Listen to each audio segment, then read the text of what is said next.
Bismillahirrahmanirrahim. Assalamualaikum warahmatullahi wabarakatuh. Salam sejahtera untuk kita semua. Perkenalkan, nama saya Nur Aida SE MSA, dosen tetap pada program studi D3 Akuntansi Universitas Fajar. Pada kesempatan kali ini, saya akan membahas mengenai materi analisis bukti transaksi. Materi ini merupakan materi pertemuan kedua pada mata kuliah praktek kerja akuntansi keuangan. Sebelum saya membahas materi, ada beberapa hal yang terkait dengan mata kuliah praktek kerja akuntansi keuangan. Yang pertama, capaian pembelajaran. Capaian pembelajaran mata kuliah praktek kerja akuntansi keuangan adalah mahasiswa mampu memahami ilmu dan praktek akuntansi sebagai dasar profesionalisme dalam menyusun dan menganalisis laporan keuangan. Yang kedua, sistem penilaian. Penilaian dilakukan berdasarkan 5 komponen penilaian. Yang pertama, yaitu kehadiran. Kehadiran dengan bobot 10%. Kehadiran dinilai berdasarkan kehadiran mahasiswa pada setiap pertemuan. Adapun pertemuan untuk mata kuliah ini sebanyak 16 pertemuan dengan 14 pertemuan untuk membahas materi praktek dan 2 pertemuan untuk ujian, yaitu ujian tengah semester dan ujian akhir semester. Yang kedua, sikap dan perilaku. Sikap dan perilaku ini dengan bobot 10%. Sikap dan perilaku dinilai berdasarkan attitude dan perilaku mahasiswa dalam setiap pertemuan. Yang ketiga, aktivitas dengan bobot 40%. Karena ini merupakan mata kuliah praktek, maka aktivitas dinilai berdasarkan ketepatan waktu mahasiswa menyelesaikan kasus. Yang keempat, ujian tengah semester dengan bobot 20%. Dan yang terakhir, ujian akhir semester dengan bobot 20%. Baiklah, mari kita membahas materi pada pertemuan hari ini. Baiklah, mari kita membahas materi pada pertemuan hari ini, yaitu analisis bukti transaksi. Adapun tujuan pembelajaran dari materi ini adalah yang pertama, mahasiswa mampu mengidentifikasi jenis-jenis bukti transaksi. Yang kedua, mahasiswa mampu menganalisis bukti transaksi. Seperti kita ketahui, di suatu perusahaan, baik itu perusahaan jasa, dagang maupun manufaktur, setiap harinya disibukkan oleh adanya transaksi. Contohnya pembayaran, penjualan, pembelian, dan sebagainya. Supaya tertib administrasi, setiap kejadian atau peristiwa di perusahaan yang bersifat keuangan atau memiliki nilai uang harus disertai dengan bukti-bukti transaksi. Apa itu bukti transaksi? Bukti transaksi adalah kertas atau lembaran berharga yang mempunyai nilai yang dapat digunakan sebagai bukti dari adanya suatu kejadian atau peristiwa yang dapat menimbulkan aksi dan reaksi. Reaksi dimaksud di sini adalah bahwa bukti transaksi memberikan pengaruh perubahan posisi dari aset, liabilitas, dan ekuitas suatu perusahaan. Untuk jenis-jenis bukti transaksi. Bukti transaksi terbagi atas 2, yaitu bukti transaksi eksternal dan bukti transaksi internal. Bukti transaksi eksternal ini adalah bukti transaksi yang melibatkan pihak luar dari perusahaan. Contohnya faktur, nota kontan, nota debit, nota kredit, kwitansi, dan cek. Faktur ini adalah bukti untuk jual beli secara kredit. Nota kontan Nota kontan adalah bukti jual beli yang dilakukan secara tunai. Nota debit yaitu bukti untuk transaksi retur pembelian. Misalnya ada barang yang dibeli, kemudian ternyata barang tersebut tidak sesuai dengan pesanan, maka dikembalikan, dibuatkanlah bukti berupa nota debit. Kemudian nota kredit. Nota kredit yaitu bukti terjadinya transaksi retur penjualan, yaitu ada barang yang dijual kemudian ternyata tidak sesuai dengan pesanan, maka barang tersebut dikembalikan oleh pembeli sehingga dibuatkan nota kredit. Yang berikutnya kwitansi. Kwitansi ini merupakan bukti transaksi untuk pembayaran yang dilakukan secara tunai. Kemudian cek. Cek ini juga merupakan bukti pembayaran yang dilakukan secara tunai, namun pembayarannya dilakukan melalui via bank. Untuk bukti transaksi internal. Bukti transaksi internal ini adalah bukti yang berasal dan digunakan di lingkungan perusahaan sendiri. Bukti ini ada 3, yaitu bukti kas masuk, bukti kas keluar, dan memo. Bukti kas masuk. Bukti kas masuk yaitu bukti transaksi penerimaan uang. Misalnya ada penerimaan uang dari penerimaan piutang, maka dibuatkan bukti kas masuk. Kemudian bukti kas keluar yaitu bukti transaksi untuk pengeluaran uang. Misalnya perusahaan membayar biaya gaji karyawan, maka dibuatkan bukti kas keluar.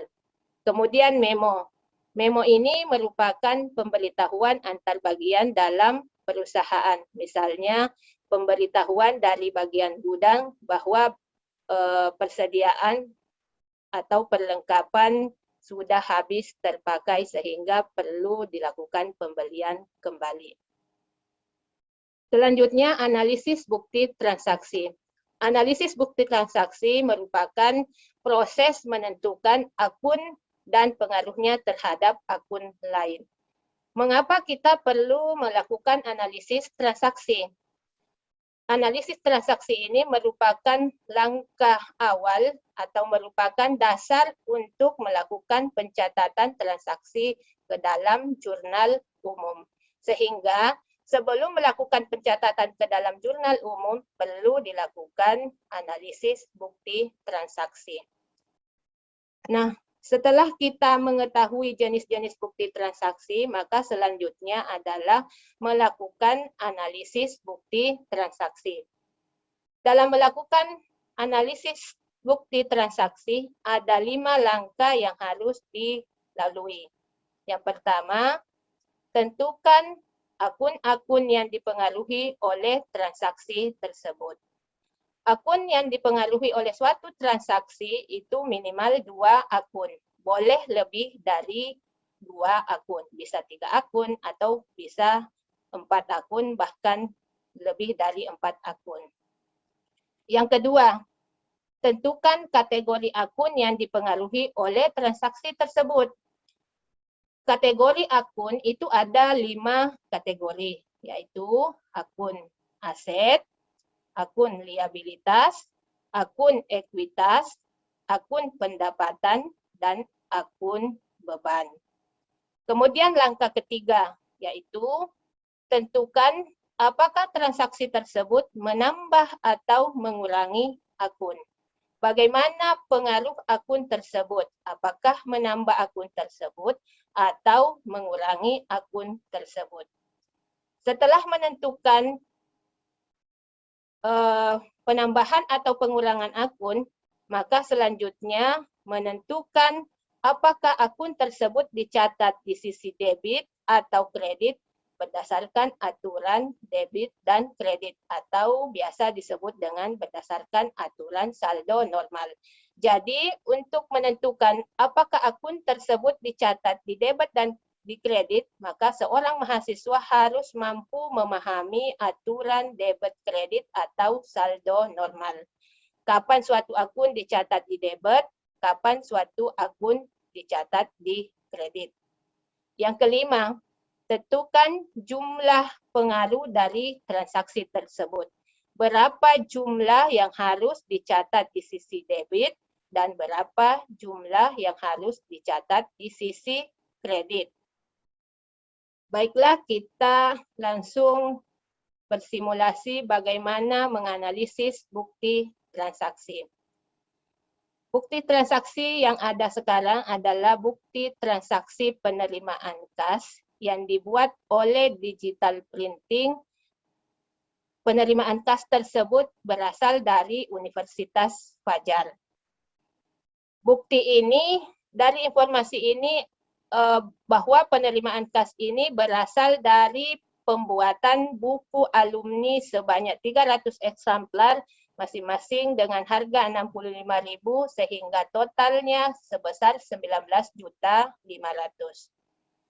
Dari bukti transaksi ini, bukti transaksi penerimaan ini dianalisis. Yang pertama, akun apa yang dipengaruhinya. Yang kedua, kategori akun tersebut, kategori akun apa. Yang ketiga, bagaimana pengaruhnya, apakah menambah atau mengurangi akun tersebut. Yang keempat, di posisi mana akun tersebut dicatat, apakah di debit atau di kredit. Yang kelima, berapa nilai rupiah yang harus dicatat. Yang pertama kita lihat, yaitu menerima uang, bukti penerimaan kas, berarti ada uang masuk oleh digital printing. Oleh digital printing, bukti ini dicatat sebagai bukti penerimaan kas. Akun yang dipengaruhi adalah akun kas. Bukti selanjutnya yaitu bukti pengeluaran kas. Informasi dalam bukti pengeluaran kas ini adalah pembayaran kepada PLN atas biaya listrik. Dari informasi tersebut kita akan menganalisis transaksinya. Yang pertama, akun apa yang dipengaruhinya? Akun yang dipengaruhi adalah akun kas. Kenapa kas? Karena pengeluaran kas, membayar kepada PLN berarti berpengaruh terhadap kas. Akun yang kedua yaitu biaya listrik. Biaya listrik ini diakui sebagai akun beban listrik. Jadi sudah didapat ya, akun yang dipengaruhi yaitu akun kas dan akun beban listrik. Selanjutnya, ditentukan kategori akun kas dan akun beban listrik. Akun kas kategorinya adalah akun aset. Beban listrik adalah akun beban. Yang ketiga, bagaimana pengaruhnya? Kasnya berkurang. Kenapa berkurang? Karena dipakai membayar listrik. Kemudian, beban listrik. Beban listriknya bertambah. Yang keempat, di posisi mana akun tersebut dicatat? Kas berkurang. Dicatat di kredit. Beban listrik bertambah. Beban listrik dicatat di debit. Kemudian yang terakhir, berapa nilai yang harus dicatat? Nilai yang dicatat yaitu sebesar 900.000. Kesimpulan dari analisis transaksi tersebut dapat kita lihat sebagai berikut. Akun yang dipengaruhi yaitu akun beban listrik dan kas. Kategori akun beban listrik adalah beban, kas kategori aset. Pengaruhnya yaitu beban listrik bertambah, kas berkurang. Kemudian posisi dicatat. Beban listrik dicatat di debit dan kas dicatat di kredit. Dan yang terakhir, nilai yang dicatat sebesar 900.000. Kita lihat bukti selanjutnya, yaitu bukti memorial. Bukti memorial ini informasinya bahwa perlengkapan yang terpakai selama bulan Oktober sebesar 10.500.000.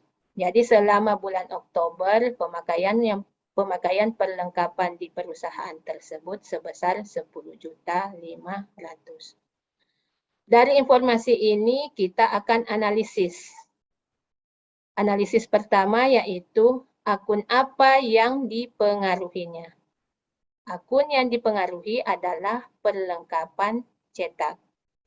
Kemudian yang kedua adalah akun beban perlengkapan cetak. Kenapa beban perlengkapan cetak? Karena perlengkapan cetak yang sudah terpakai itu dicatat sebagai beban perlengkapan. Kemudian bagaimana pengaruhnya? Perlengkapan terpakai, berarti perlengkapan berkurang. Kemudian beban perlengkapan. Bagaimana beban perlengkapan? Beban perlengkapannya bertambah. Kemudian yang keempat, di posisi mana akun tersebut dicatat. Perlengkapan cetak adalah akun aset. Akun aset bertambah dicatat di debit. Kemudian beban perlengkapan adalah akun beban. Beban bertambah dicatat di debit. Yang keempat, di posisi mana akun tersebut dicatat. Yang pertama, perlengkapan cetak. Perlengkapan cetak berkurang. Maka perlengkapan cetak dicatat di sisi kredit. Beban perlengkapan. Beban perlengkapan bertambah. Maka beban perlengkapan dicatat di debit. Kemudian yang terakhir, berapa nilai yang harus dicatat? Nilai yang harus dicatat sebesar 10.500.000. Kesimpulan dari analisis transaksi tersebut adalah sebagai berikut. Akun yang dipengaruhi yaitu beban perlengkapan dan perlengkapan cetak. Kategori akun yaitu beban perlengkapan kategori beban, perlengkapan cetak kategori aset. Kemudian bagaimana pengaruhnya? Beban perlengkapan bertambah, perlengkapan cetak berkurang. Posisi dicatatnya, beban perlengkapan dicatat di debit, perlengkapan cetak dicatat di kredit. Dan yang terakhir, nilai yang harus dicatat. Nilai yang harus dicatat sebesar 10.500.000. Baik, itulah pemaparan materi terkait dengan analisis bukti transaksi pada hari ini. Untuk selanjutnya, saya akan memberikan kesempatan kepada mahasiswa untuk mengajukan pertanyaan atau memberikan tanggapan terkait materi analisis bukti transaksi pada hari ini. Silakan kepada adik-adik yang ingin bertanya, silakan. Saya, Bu. Ya, Nur Kamriani, silakan, Dek. Saya ingin bertanya mengenai faktur. Bagaimana cara mengidentifikasi apakah faktur tersebut merupakan faktur pembelian atau faktur penjualan? Terima kasih. Baik, terkait dengan faktur ya. Faktur ini merupakan salah satu jenis bukti transaksi eksternal. Faktur ini dibuat oleh penjual. Jadi untuk mengidentifikasi bagaimana apakah itu faktur penjualan atau faktur pembelian, kita lihat. Nah, faktur ini dibuat oleh penjual untuk kegiatan jual beli secara kredit. Faktur ini dibuat dalam dua rangkap. Rangkap pertama yang asli. Yang asli diberikan kepada pembeli. Jadi kalau adik-adik mendapatkan faktur, kemudian faktur itu asli, berarti itu faktur yang dipegang oleh pembeli. Faktur itu akan dijadikan dasar oleh pembeli untuk mencatat pembelian barang atau jasa secara kredit. Kemudian dari segi penjual, faktur ini disimpan di rangkap kedua atau kopiannya. Jadi kalau kopian yang kita dapatkan berarti itu adalah faktur untuk penjual. Caranya juga untuk mengetahui apakah itu faktur penjual yang menerbitkan faktur itu kop fakturnya itu adalah faktur penjual, nama perusahaan penjual. Faktur penjual ini dijadikan dasar oleh penjual untuk mencatat bukti transaksi penjualan yang dilakukan secara kredit. Jadi seperti itu cara mengenali faktur, apakah faktur pembelian atau faktur penjualan. Baik, selanjutnya silahkan yang lain. Saya, Bu. Ya, Anissa Saskia silahkan. Baik, Assalamualaikum warahmatullahi wabarakatuh. Perkenalkan, nama saya Anissa Saskia. Pertanyaan saya, pengetahuan apa saja yang harus dimiliki untuk bisa melakukan analisis bukti transaksi? Terima kasih. Baik, analisis bukti transaksi ini adalah hal yang paling mendasar dan hal yang utama di dalam siklus akuntansi. Karena di analisis transaksi inilah merupakan dasar untuk melakukan pencatatan. Pada saat melakukan analisis transaksi, jika salah dalam menganalisis transaksi, maka akan berakibat terhadap salahnya laporan keuangan yang dibuat. Nah, untuk itu perlu pemahaman mengenai akuntansi, teori akuntansi dalam hal ini. Yang pertama, ada 5 langkah dalam menganalisis transaksi. Jadi yang pertama yang harus adik-adik ketahui yang akun, jenis-jenis akun. Misalnya akun kas, piutang, perlengkapan, persediaan, utang, modal, pendapatan, dan beban. Kemudian setelah mengetahui jenis-jenis akun, karena jenis-jenis akun ini akan terkait dengan akun apa yang dipengaruhi pada saat menganalisis transaksi di tahap pertama. Kemudian yang kedua, kategori akun tersebut. Kas misalnya kategorinya apa?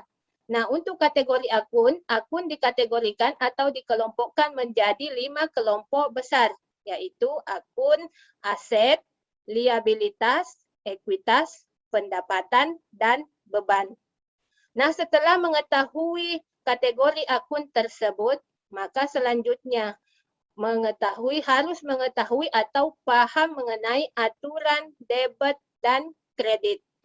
Aturan debit dan kredit ini untuk mengetahui di posisi mana nanti transaksi tersebut akan dicatat. Apakah akan dicatat di debit atau di kredit. Posisi debit dan kredit ini biasa juga disebut dengan saldo normal, yaitu saldo di mana posisi akun tersebut dicatat saat bertambah. Jadi misalnya ada suatu transaksi yang menyebabkan kas bertambah, maka transaksi tersebut akan dicatat di posisi debit. Yang kemudian yang terakhir yaitu berapa jumlah yang harus dicatat. Dari semua kemampuan itu yang paling mendasar, yang paling harus dipahami adalah aturan debit dan kredit. Karena kalau tidak memahami aturan debit dan kredit akan mengalami kesulitan nanti pada saat penjurnalan yang merupakan tahap kedua dari siklus akuntansi setelah transaksi yang termasuk di dalamnya adalah menganalisis bukti transaksi. Demikian Anissa Saskia, mudah-mudahan bisa dipahami ya Dek ya. Untuk selanjutnya saya yang ingin memberikan pertanyaan. Misalnya ini ada suatu bukti transaksi. Bukti transaksi tersebut berupa kwitansi yang diterbitkan oleh perusahaan digital printing. Kwitansi itu berisi informasi keterangannya yaitu sudah terima dari Tuan Ahmad uang sejumlah Rp500.000 untuk pembayaran jasa pembuatan atau jasa cetak baliho. Kira-kira siapa yang bisa menganalisis bukti transaksi tersebut? Silakan. Saya, Bu. Oke, silahkan Praharla Mega. Baik, terima kasih untuk kesempatan yang diberikan. Analisis transaksi ada 5 langkah. Yang pertama, ada akun yang dipengaruhi, yaitu akun kas dan akun pendapatan. Yang kedua, kategori akun kas, yaitu aset, pendapatan jasa atau akun pendapatan. Yang ketiga, pengaruh terhadap kas adalah bertambah, pendapatan bertambah. Yang keempat, kas bertambah dicatat di posisi debit, pendapatan bertambah dicatat di posisi kredit. Dan yang kelima, jumlah yang dicatat sebesar 500. Terima kasih. Baik, betul ya jawaban dari Praharla. Saya review kembali kenapa kasnya bertambah, kemudian kenapa pendapatannya dicatat di kredit. Nah, informasi dari kwitansi tersebut adalah sudah diterima uang dari Tuan Ahmad. Posisi di sini yang melakukan pencatatan atau yang melakukan analisis transaksi adalah digital printing. Jadi yang mencatat di sini adalah perusahaan digital printing. Kemudian informasi kedua yaitu banyaknya uang sebesar 500.000. Kemudian informasi ketiga yaitu pembayaran. Untuk pembayaran apa? Yaitu pembayaran pencetakan baliho.